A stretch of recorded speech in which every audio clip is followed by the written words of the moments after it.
Esse ano nós estamos organizando a Marcha da Periferia em vários estados do país.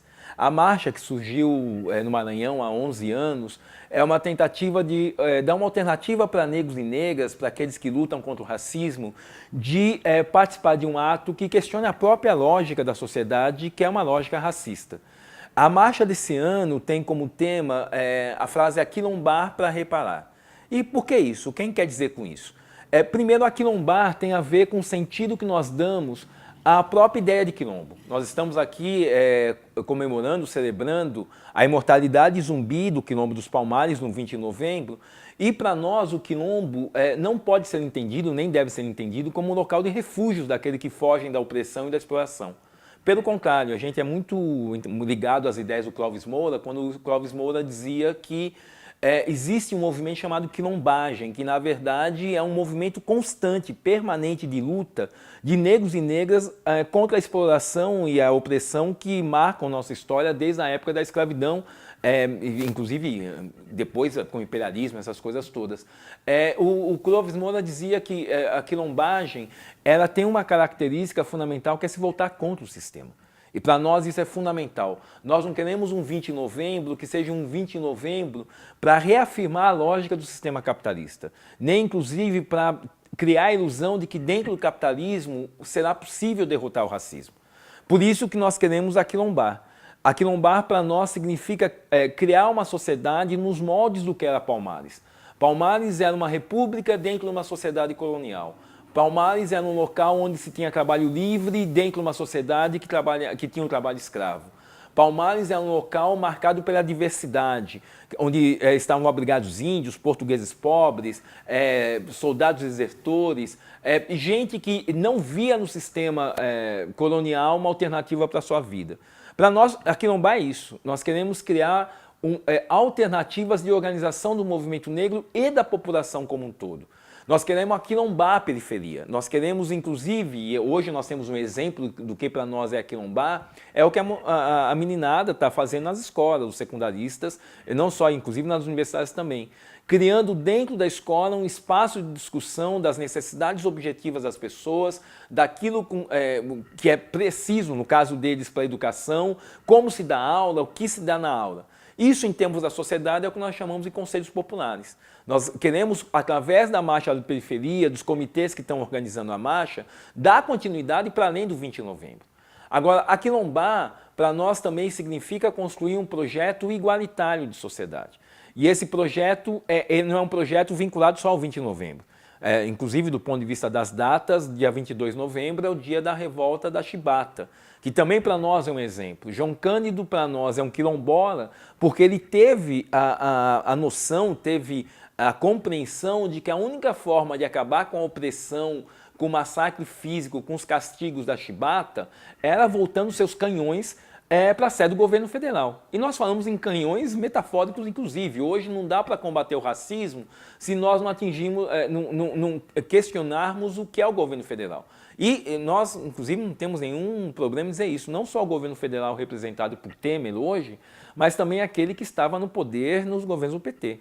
Só para dar dois dados que para nós são significativos, em 2002, quando o PT chegou ao governo, a possibilidade de um jovem negro ser assassinado era 46% maior do que a de jovem branco. Quando Dilma saiu do governo, essa possibilidade tinha aumentado para 169% a mais. O número de mulheres negras aumentou 54% na última década. E todas as soluções paliativas que foram criadas pelo PT, mesmo apesar do blá blá blá da luta contra o racismo, na medida em que o governo se submeteu à lógica neoliberal, isso fez com que aqueles que são historicamente explorados e oprimidos, marginalizados, continuassem na situação que sempre viveram. Então, para nós, essa postura do João Cândido é uma postura que se vê na história do movimento negro. Foram quilombolas, Luísa Marim, que liderou a revolta dos Marês, também questionando a sociedade colonial. Foram quilombolas, os cabanos, os balaios, os lanceiros negros e todos os negros que se organizaram e criaram uma alternativa de sociedade, e não só aqui no Brasil, inclusive. Nós tratamos os haitianos, que também é um elemento que nos faz sempre dizer que nós nunca apoiaríamos o governo Dilma, os governos do PT, porque afinal foram os governos petistas, a começar por Lula, que promoveram a invasão do Haiti, mas para nós os haitianos são quilombolas de primeira linha, quilombolas revolucionários que fizeram a primeira revolução negra do país. Como também hoje no movimento, no mundo inteiro, nós vemos os levantes negros nos Estados Unidos contra o Trump, na Europa dos refugiados, na África que nunca parou de lutar, ou seja, em todo canto onde há opressão e exploração, para nós ele tem um sentido quilombola. Então, a primeira coisa é isso, nós queremos criar um espaço quilombola na sociedade. Agora, por que aquilombar para reparar? Essa palavra de ordem, que parece soar um pouco estranha nos dias de hoje, foi uma das características do movimento negro nos anos 80, e bem antes disso, mas até os anos 80, 90, era muito forte.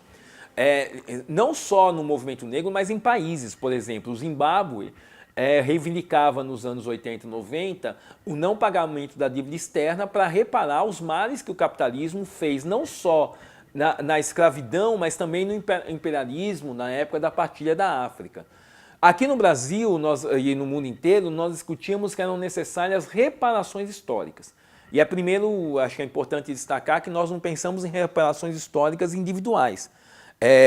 Primeiro, não há preço que pague o sofrimento, as dores, a exploração imposta aos nossos ancestrais. Nós não achamos, inclusive, não só nós não defendemos reparações individuais, que já existem casos como esse em relação a povos inteiros, como judeus, japoneses, ciganos, mas também nós achamos que a nossa reparação passa por qualquer projeto de ascensão social ou de inclusão no sistema capitalista. Para nós só há um tipo de reparação, que é a reparação social. Nós não achamos que o capitalismo tem condições ou mesmo desejo de pagar pelos seus crimes. E nós estamos falando dos maiores crimes da humanidade, que foi a escravidão, que foi feita sob medida e a serviço do acúmulo de capital da burguesia, foi parte do projeto Burguês e Sociedade e continua sendo parte do projeto Burguês e Sociedade. Quando se paga um terço de um salário para uma mulher negra em relação ao homem branco, isso é lucrativo para o capitalismo. Quando nos jogam para a terceirização, para a precarização, nos furtam ou nos confiscam o direito à educação, à saúde, ao transporte, tudo isso se reverte para os bolsos da burguesia e aqui ninguém tem dúvida, não só no Brasil, mas no mundo inteiro, a burguesia é fundamentalmente branca, masculina, heterossexual. E nós queremos exatamente aquilombar aqueles que são o oposto disso, aqueles que sofrem opressão, os LGBTs, as mulheres, negros e negras. Agora nós temos também, e nós queremos fazer esse chamado a brancos e brancas, aos demais setores, a indígenas, todos os setores explorados e marginalmente estão colocados na margem da sociedade para se juntar a nós na marcha da periferia. Porque nós acreditamos, assim como Malcolm X dizia, nós acreditamos que não há possibilidade de se combater o racismo dentro do capitalismo. Quando Malcolm X dizia que não há capitalismo sem racismo, ele, de certa forma, já repetiu uma coisa para nós que é importante do ponto de vista racial. Nós temos companheiros e companheiras que militam nas escolas, militam nos sindicatos, militam nos partidos, nas organizações de esquerda, que não são negros, mas têm que compreender que a luta antirracista é uma luta de todos os trabalhadores e trabalhadoras, de toda a juventude, assim como deve ser a luta antimachista, a luta anti-LGBTfóbica. Por quê? Porque, como diz, Malcolm X ele repete da sua forma uma coisa que Marx nos ensinou há muito tempo, que um trabalhador branco nunca vai ser livre enquanto houver um único trabalhador ou uma trabalhadora negra presos à lógica da escravidão. Então essa é uma luta de todos nós. E é isso que nós queremos reparar. Agora, como se reparam os crimes do capitalismo? Como se reparam 400 anos de escravidão e mais cento e tantos anos de opressão e exploração? Para nós só há um caminho. É o caminho da revolução. Só há um caminho, a reparação, nós só vamos reparar os crimes cometidos contra os nossos ancestrais quando nós tivermos controle da sociedade, literalmente. Nós não podemos reparar a morte dos 5 garotos que foram mortos na Zona Leste essa semana. Nós não podemos reparar a perseguição em relação às religiões de matriz afro no decorrer da história. Nós não podemos reparar aqueles que morrem na porta dos hospitais, nem que ficam fora das escolas, simplesmente com pequenas reformas do capitalismo. A única forma de reparar esse crime histórico cometido contra nós, para nós, é fazendo uma revolução, colocando negros e negros em permanente movimento e conseguindo fazer com que cada uma das reivindicações mínimas da negrada também seja transformada num questionamento do sistema. Exatamente isso que os quilombolas fizeram. Ou seja, para conseguir aquilo que é mínimo na sociedade, ou aquilo que é mínimo para qualquer ser humano, que é a liberdade, os quilombolas construíram Palmares, construíram milhares de quilombos ao redor do país. E hoje, para garantir, inclusive, a manutenção dos quilombos, que é um dos temas fundamentais para nós, é necessário se mudar a sociedade. É necessário que a sociedade se organize e, para chegar àquilo que nós chamamos de um projeto revolucionário, é necessária organização. Os quilombos foram um símbolo fundamental de organização. A forma que Palmares se organizava era a partir, inclusive, de um conselho, como também João Cândido formou o que ele chamava de um comitê central para organizar a revolta das chibatas, como Luiz Amarrim dirigia uma comissão dentro da Bahia para fazer a revolta dos marés. Isso tem sido nossa história. E para nós é fundamental. Então, o convite que nós fazemos para participar da Marcha da Periferia é um convite não só para estar nas ruas no dia 20, ou onde aconteça a marcha nas cidades ao redor do país, mas também para ter o dia 20 como um marco para uma luta que para nós é uma luta permanente e contínua, uma luta necessária, uma luta que tem que ser construída. Aí, ao lado dos trabalhadores, ao lado da juventude, ao lado dos LGBTs, ao lado das mulheres, ao lado dos indígenas e quilombolas, em direção à construção de uma nova sociedade, em direção a uma construção de uma sociedade onde a gente possa exercer de fato a igualdade, a liberdade e a fraternidade que a burguesia sempre nos negou, apesar de viver falando sobre isso. Então, a gente convida todos e todas a se juntarem às atividades da Marcha da Periferia. Os comitês organizadores já estão funcionando em todas as cidades.